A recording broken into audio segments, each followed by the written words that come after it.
alkohol keluar sebagai molekul terikat yang memiliki ikatan hidrogen antar molekul. Ikatan hidrogen ini disebabkan oleh perbedaan elektronegatif atom oksigen dan hidrogen yang besar. Akibatnya, ikatan OH sangat polar dan membentuk ikatan hidrogen. Alkohol berupa zat cair jernih, lebih ringan dari air, mudah terbakar, campur dengan air, mudah menguap dengan titik didih 78 derajat Celcius. Kemudian dapat melarutkan lemak dan berbagai senyawa organik. Sifat yang memungkinkan alkohol dapat digunakan sebagai pelarut bahan obat dan kosmetik. Pada bentuk sediaan larutan oral atau obat minum, alkohol digunakan untuk meningkatkan kelarutan obat. Kemudian, sifat asam alkohol seperti air adalah basa, lemah, dan asam lemah.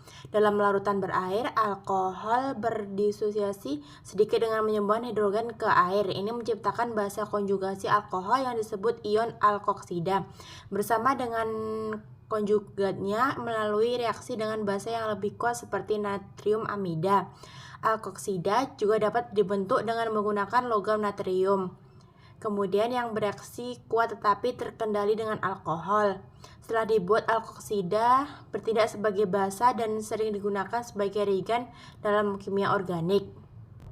Yang kedua adalah fenol. Alkohol dan fenol adalah senyawa yang sama-sama mengandung gugus OH. Walaupun sama-sama memiliki gugus OH, akan tetapi sifat keduanya tidaklah sama. Perbedaannya yaitu fenol bersifat lebih asam daripada alkohol. Fenol sangat mirip dengan alkohol tetapi membentuk ikatan hidrogen yang lebih kuat daripada alkohol. Karenanya mereka lebih larut dalam air daripada alkohol dan memiliki titik didih yang lebih tinggi. Contoh obatnya yaitu magnesium salisilat adalah obat antiinflamasi non-steroid yang digunakan untuk mengobati nyeri. Fenol digunakan sebagai suntikan untuk mengobati kejang otot selama kasus kekakuan otot yang parah. Orang tersebut kehilangan kemampuan untuk berjalan. Fenol digunakan karena membantu rileks dan membatasi sinyal yang dikirim ke otak. Kemudian sifat asam fenol adalah asam yang sangat lemah dan posisi kesetimbangan terletak di sebelah kiri. Fenol dapat kehilangan ion hidrogen karena ion fenoksida yang terbentuk distabilkan sampai batas tertentu. Muatan negatif pada atom oksigen terdelokalisasi di sekitar cincin. Salah satu pasangan elektron bebas pada atom oksigen tumpang tindih dengan elektron yang terdelokalisasi pada cincin benzena.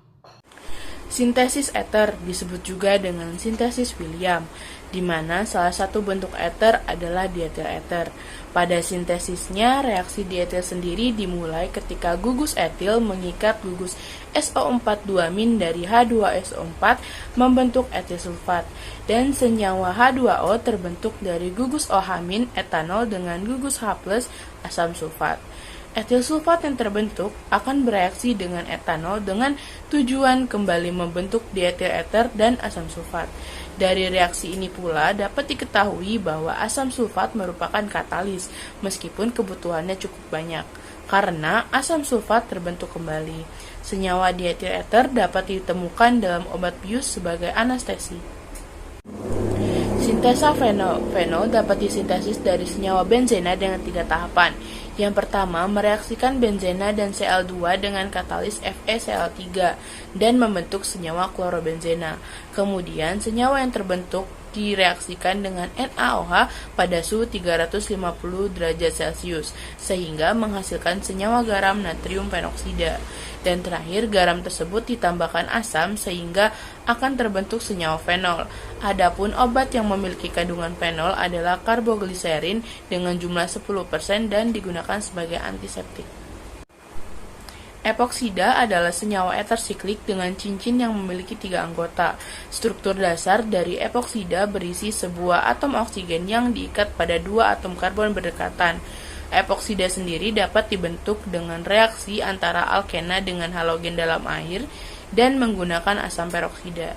Di dalam epoksida terdapat proses pelepasan atau pembukaan cincin epoksida, di antaranya dengan reaksi menggunakan pereaksi asam dan reaksi dengan pereaksi Grignard.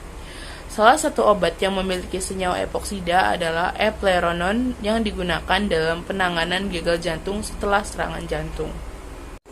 Reaksi epoksida-tiol dan eter. Pertama, pada reaksi epoksida-tiol terdapat reaksi antara ion tilat dengan alkil halida yang membentuk sulfida. Hal ini sama dengan sintesis yang terjadi pada sintesis William. Namun pada reaksi ini digunakan senyawa belerang, bukan senyawa oksigen. Kemudian reaksi oksidasi tiol membentuk disulfida, di mana setiap tiol akan kehilangan satu atom hidrogen sehingga bergabung dan membentuk disulfida dan melepaskan dua atom hidrogen. Sebaliknya, pada disulfida bisa direduksi dan menghasilkan kembali tiol. Kedua, reaksi sulfida. Sulfida dapat bereaksi dengan alkil halida mengalami reaksi SN2 dan membentuk garam trialkilsulfonium halida.